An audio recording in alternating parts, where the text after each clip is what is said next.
was sitting back thinking about a wild situation that I was able to squeeze them all together. I had like a bunch of them happen to me, but these two stuck out to me, excuse me. These two stuck out, and I wanted to share them with the world. My sister called me. She was frantic on the phone. She told me Mama was sick, and I needed to come home. And being 6 hours away,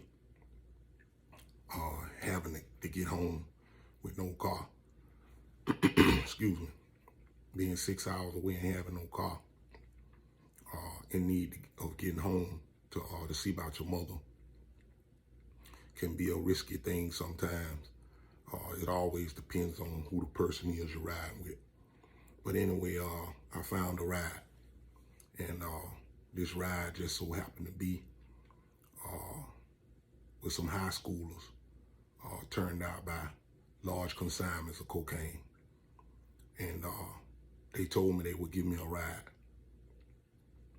Before we left the city, I'm just gonna say city, they went and stopped by a beauty salon. And I saw them sitting in the back seat of the car, heading out toward the highway. And this girl comes out and she has a large bag. Come to find out, this large bag has over $100,000 in it. And you know, me being who I am, I'm sitting in the back seat saying to myself, I can't believe these guys let me see this, because now my mind wondering, like, how can I take this from them?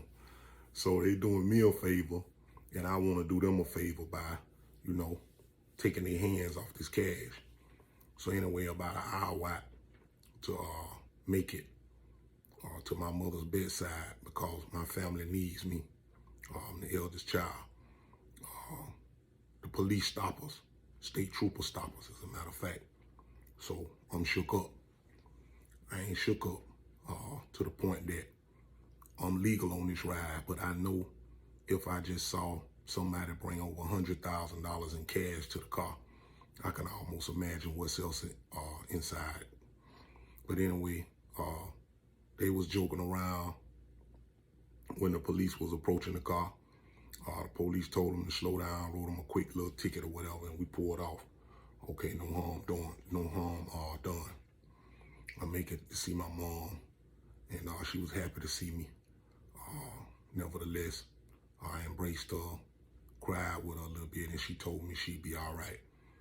They just say it was just some kidney stones, and I didn't have to come home or whatever. But you know, when your family call and say you need to be there, it shouldn't be no words. Anyway, Mama got out. About 2 days later, I stayed up 2 or 3 days later. She got out.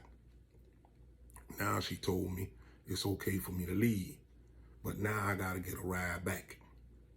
Okay? So I went to calling around and, you know, looking for a ride to try to see can I get back north. And I found a ride. At this time, it was with some petty guys. Not so petty, but not as big as the guys that I just caught the ride with. Anyway, I had my bags packed, my little knapsack packed. I was sitting on the steps, and boom, the guys pull up. You know, they blow the horn. Hey, come on. So I go in, run in, kiss Mom. I'm running downstairs, and right when they open the back door of this Jeep I'm getting in, I throw my bag in. I lift 1 foot up to get in the back, 1 foot up to get in the back. And by the time I could lift the other foot up to get in, Fat Boy drove up around the corner. Root bill Chevy, drop top, peanut butter and root bill interior, gold Dames, top let back. Where you going? Say, I'm heading back north. He say, nah, man, don't go. I need you to ride to Miami with me tomorrow to drive one of my cars to the shop. I got to get some stuff did to it. So, you know, that's my main man. So, no questions. I took my bag out, slammed the door. The guys were kind of mad. They pulled off. Man, you holding us up. Boom. A few hours later, fat boy come knocking on the door to tell me that the feds just got them boys. The van, the Jeep that I just was supposed to be in, the FBI just nabbed them boys. Got them. And everybody eventually that was in that little circle or whatever, they ended up getting a boatload of time. Even the people, even the tag-alongs got some time. And I thought about that. I was like, wow, like I told you before, excuse me, a few things will stick out to me. And I'm so happy that I'm able to articulate these things and bring them to light or whatever, because I know we're all human beings and we share these things and these ordeals that we go through in life. A lot of years had passed, and I became my own boss, my own employer. And, you know, things were, you know, on the upside for me. So I went in the stash and took a 30 ball out. And I called home to tell my homeboy that I was coming down with a 30 ball. And he told me, no problem. All you got to do is just get here.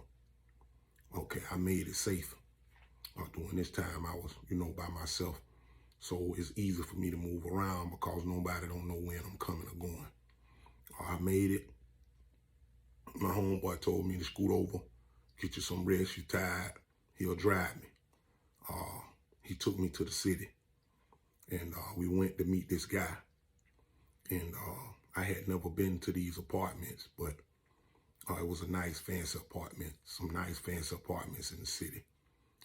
And, you know, I was feeling kind of like this may be my last deal. You know, you always go into a deal thinking this may be the last deal. Anyway,